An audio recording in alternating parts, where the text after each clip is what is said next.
नमस्कार दोस्तों, news Hindi TV channel में आपका बहुत बहुत स्वागत है। लगातार बढ़ रही गर्मी से बचने के लिए अनोखे तरीके खोज रहे हैं ये जानवर। ये बात तो तय है कि कुछ सालों में हमें दुनिया से कई जीवों की प्रजातियों को बाय बाय बोलना पड़ेगा, क्योंकि बचेंगे ही नहीं। कारण होगा जलवायु परिवर्तन और वैश्विक गर्मी।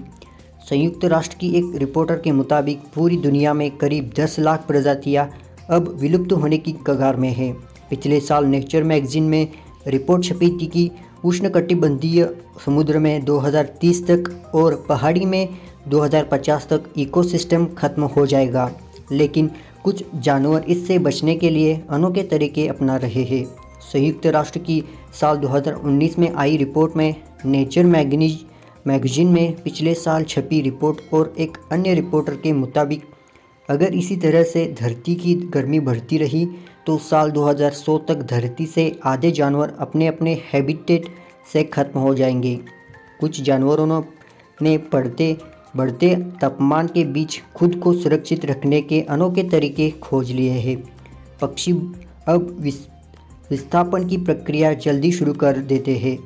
समुद्री कछुए अपना रूट बदल देते हैं। कैबरबोस सीजन से पहले बच्चे पैदा कर रहे हैं।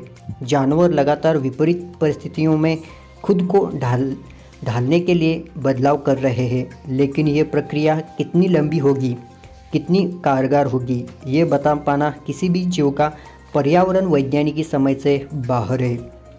येल यूनिवर्सिटी की इलोक्यूशन जेनेटिस्ट मार्ट म्यूनोस ने कहा कि एक इवोल्यूशनरी पहेली है जिसे सुलझाया आसान नहीं है।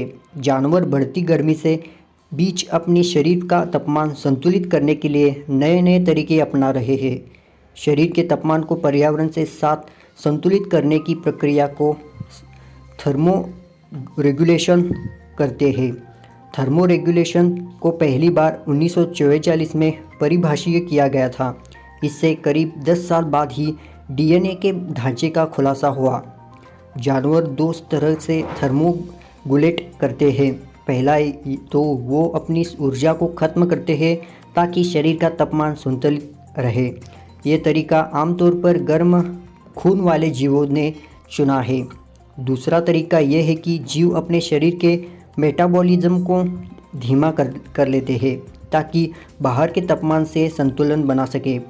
आमतौर पर एक काम एफीबियंस, सरीसृप, कीड़े और ज़्यादातर पानी में रहने वाले जीव करते हैं। इसलिए आपको एक नज़ारा देखने को मिलता है कि अब अमेरिका के मियामी में सर्दी है तो पेड़ों से इगोंगा गिरने लगते हैं, क्योंकि तापमान से ये साथ संतुलन बनाने के लिए वो अपने शरीर का मेटाबॉलिज्म धीमा कर देते हैं। इसके मॉस्पेशिया काम करना बंद कर देती है, फिर वो बड़े से काटने लगते हैं।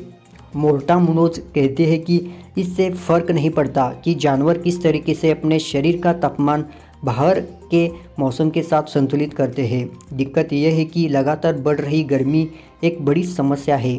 मार्टा की स्टडी में उन्होंने दिखाया कि कैसे सर्दियों में छिपकलियों की क्षमता कम हो जाती रही, लेकिन उन्होंने इसे बर्दाश्त करने की क्षमता को 10 गुना तक विकसित कर लिया, लेकिन गर्मियों में बर्दाश्त नहीं कर पा रही।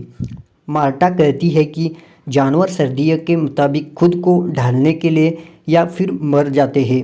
सर्दी से बचने का कोई तरीका नहीं है। आप इससे छिप या भाग नहीं सकते, लेकिन गर्मियों में छिपकलियों को पेड़ों की छांव, गड्ढे, बिल, सुराख आदि मिल जाते हैं।